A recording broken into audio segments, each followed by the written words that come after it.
ہمارے لیے آج کا انجیلی اقتباس مقدس متی کی انجیل اس کے 5ویں باب کی 17ویں آیت کریمہ سے ہم سنیں گے۔ یوں مرقوم ہے، یہ خیال مت کرو کہ میں تورات یا صحائف انبیاء کو منسوخ کرنے آیا ہوں۔ منسوخ کرنے کو نہیں بلکہ پورا کرنے کو آیا ہوں، کیونکہ میں تم سے سچ کہتا ہوں کہ جب تک آسمان اور زمین ٹل نہ جائیں، شریعت کا ایک نقطہ یا ایک شوشہ ہرگز نہ ٹلے گا، جب تک کہ سب کچھ پورا نہ ہو جائے۔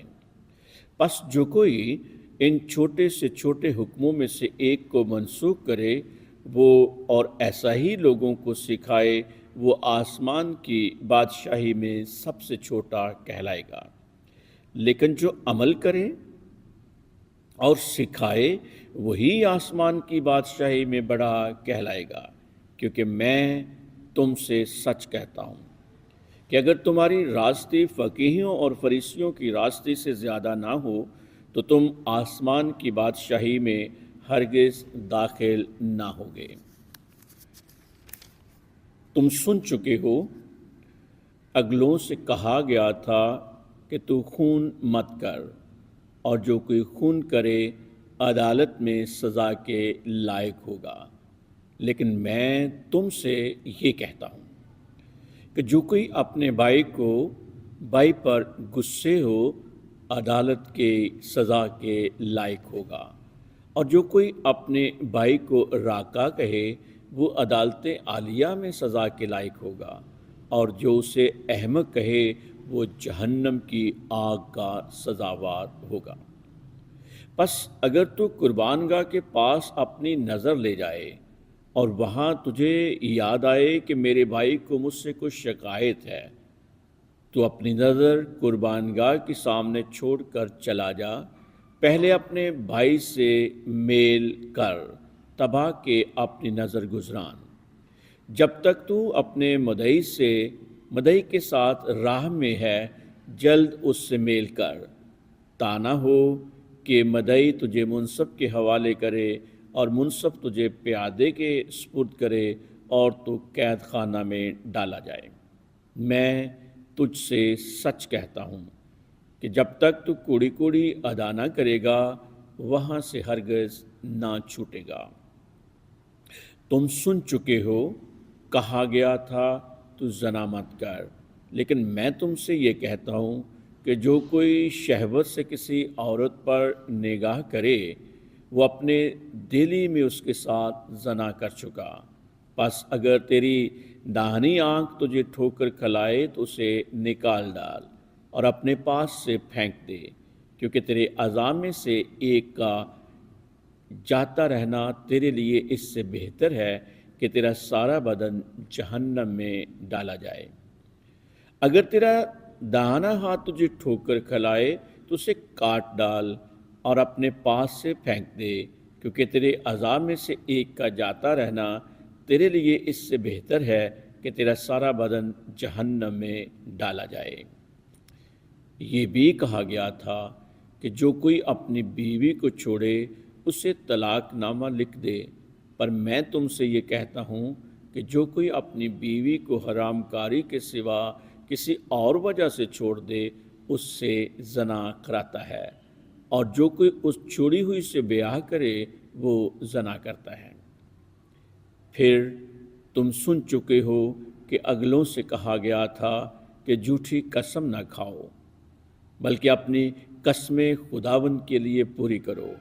لیکن میں تم سے یہ کہتا ہوں کہ ہرگز قسم نہ کھانا، نہ تو آسمان کی کیونکہ وہ خدا کا تخت ہے، نہ زمین کی کیونکہ وہ اس کے پاؤں کی چوکی ہے، اور نہ یروشلم کی کیونکہ وہ شاہ عظیم ہے، اور نہ اپنے سر کی قسم کھا کیونکہ تو ایک بال کو سفید یا سیاہ نہیں کر سکتا، مگر تمہارا کلام ہاں ہاں ہی ہو، تمہاری نہیں، کیونکہ جو اس سے زیادہ ہے وہ بدی سے ہے۔ پاک انجیل کے وسیلے سے ہم سب کے گناہ معاف کیے جائیں۔ اسی طرح استائش ہو۔ پیارے بھائی اور بہنوں، آپ سب پر خداوند کی سلامتی ہو۔ اور آج ہم سال کے دوران میں چھٹے اتوار پر دھیان و گیان پیش کر رہے ہیں۔ ہم دیکھتے ہیں کہ ہمارا ازلی شاہ وعظین اور استاد آسمین کا پہاڑی وار واز اپنے تسلسل کے ساتھ، بڑی روانی کے ساتھ، بڑی خوبصورتی کے ساتھ جاری و ساری ہے، جو تحریری شکل میں ہمارے پاس موجود ہے۔ یہ واز جو چیپٹر 5 سے لے کر 7 تک کا کامل طور پر ایک پریکٹیکل واز ہے۔ آج کی انجیلی اقتباس کو ہم 2 حصوں میں دیکھتے ہیں۔ پاک انجیل کے پہلے حصے میں یسوع اپنے آنے کے مقصد کے حوالے سے ایک واضح خط کھینچتے ہیں، ایک لائن کھینچتے ہیں اور فرماتے ہیں کہ یہ خیال مت کرو کہ میں تورات یا صحائف انبیاء کو منسوخ کرنے آیا ہوں۔ منسوخ کرنے کو نہیں بلکہ پورا کرنے کو آیا ہوں۔ پیارے بھائی اور بہنوں، اکثر دنیا میں دیکھتے ہیں کہ انقلابی لیڈر ماضی سے تعلق توڑ دیتے ہیں، مگر مسیح خداوند نے ایسا ہرگز نہیں کیا اور نہ ہی وہ کرتے ہوئے نظر آتے ہیں۔ اس نے موسیٰ کی شریعت کو بلند کیا ہے اور اس بات پر زور دیا ہے کہ اسے پورا کیا جائے، اسے کمپلیٹ کیا جائے، اسے مکمل کیا جائے، اسے منسوخ نہیں کیا جائے یا اسے فنش نہیں کیا جائے، ختم نہیں بلکہ پورا کیا جائے۔ یسوع تورات یا نبیوں کی کتابوں کو منسوخ کرنے نہیں بلکہ پورا کرنا ہے۔ یہ پورا کون کر سکتا تھا؟ بڑا ہی دلچسپی سے بھرپور سوال ہے۔ یہ اس شریعت کو پورا وہی کر سکتا تھا جس نے حضرت موسیٰ کو کوہ سینا پر شریعت دی تھی۔ پورا کرنے آیا تھا، یعنی شریعت کی حکموں کی تعمیل کرنے۔ بے شک اس نے ہر لحاظ سے شریعت کی اطاعت کی اور اس کی پابندی کی۔ وہ پورا کرتا ہے اس لیے کیونکہ وہ شریعت کے وعدوں اور نبیوں کی پیشنگوئیوں کو پورا کرنے آیا تھا۔ وہ پورا کرتا ہے کیونکہ وہ شریعت کی نظیروں اور شریعت کی مثالوں کا جواب ہو کر آتا ہے۔ مسیح خداوند نے حضرت موسیٰ کی شریعت کے دائمی ہونے پر زور دیا ہے۔ مسیح آئین ہے، مسیح بذات خود ایک کانسٹیٹیوشن ہے، وہ ایک دستور ہے، وہ سچا گواہ ہے اور وہ سنجیدگی سے اعلان کرتا ہے کہ میں تم سے سچ کہتا ہوں۔ کیا شاندار بھرپوری کے ساتھ مسیح خداوند نے بالکل ایک لائن کھینچ دی ہے کہ کسی کو شک و شبہ رتی بھر جو کہ وہ بھی نہ رہے کہ جب تک آسمان اور زمین ٹل نہ جائیں، شریعت کا ایک نقطہ یا ایک شوشہ ہرگز نہ ٹلے گا جب تک کہ سب کچھ پورا نہ ہو جائے۔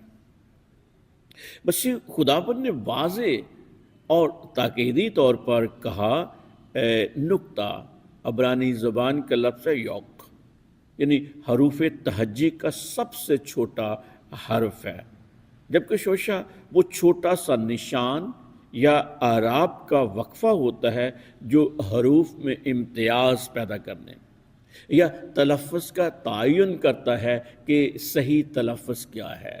زیر کے ساتھ آئے گا، زبر کے ساتھ آئے گا، یا پیش کے ساتھ آئے گا، یا شد کے ساتھ آئے گا، جو خوبصورت بناتا ہے بولنے والے کے انداز گفتگو کو۔ مثلاً زیر زبر پیش۔ مسیح خداوند ایمان رکھتا ہے کہ یہ الکتاب، یہ کلام خدا اپنی چھوٹی سی چھوٹی جزیات تک ایک الہامی ہے، ایک ڈیوائن ہے، is a complete word of God۔ یہ اس کی آواز ہے اور بے شک خداوند کی آواز ذی اقتدار ہے، اس کی آواز ذی افتخار ہے، کیونکہ یہ خدا کا کلام ہے۔ اور مسیح خداوند کامل ایمان رکھتے ہیں کہ یہ رہتی دنیا تک کامل رہے گی۔ لہذا یسوع مسیح نے اس کو اس کے مطلوبہ مقصد کے پورے مقصد کے لیے اپنے ہونے سے پورا کرتے ہوئے نظر آتے ہیں۔ دوسری طرف ہم دیکھتے ہیں وہ جو فریسی ہیں، جو اپنے سخت تگی رویوں، قوانین کے حوالے سے جانے جاتے تھے، جن کا فوکس مشاہدوں، پابندیوں، قانون پر عمل کروانے اور رسموں کی ظاہری پاکیزگی پر ہوتا تھا، جبکہ مسیح خداوند انہی چیزوں کو گہرے معنی بناتے ہیں، بتاتے ہیں، گہرے معنوں کی بات کرتے ہیں۔ راست بازی، ایسی راست بازی جن کا تعلق جو کہ ہے صرف لفظوں کی حد تک نہیں، اس کا تعلق ہماری روح کے ساتھ ہو، ہمارے دل کے ساتھ ہو، وہ قانونی نقطہ نظر سے بہت بلند مقام رکھتے ہیں، کیونکہ یہ خدا کا کلام ہے۔ اور یہ راست بازی صرف دلوں کی تبدیلی سے آتی ہے۔ اس میں نہ صرف قانون کے مطابق عمل کرنا ہے، بلکہ قانون کی روح کو اپنانا بھی اس میں شامل ہے۔ پولس رسول کیا لکھتا ہے؟ ہم حرف کے خادم نہیں، بلکہ روح کے خادم، روح کے خادم، کیونکہ حرف کیا کرتا ہے؟ حرف مار ڈالتا ہے، مگر روح زندہ کرتی ہے۔ دوسرا کرنتیوں اس کے 30 باب کی 6 آیت کریمہ میں مرقوم ہے۔ حرف کا عہد حضرت موسیٰ کی شریعت تھا، جو کمزوری کے سبب انسان کو راست باز نہ ٹھہرا سکا، اور یہودیوں نے اس کا مطلب سمجھ کر گمان کیا کہ انسان اس خالی حرف کو ماننے سے راست باز ٹھہرے گا۔ روح کا قانون کیا ہے؟ روح کا آئین کیا ہے؟ روح کا دستور کیا ہے؟ روح کا قانون یہ ہے، یعنی روح زندہ کرتی ہے۔ اس کی جڑیں کہاں پیوست ہیں؟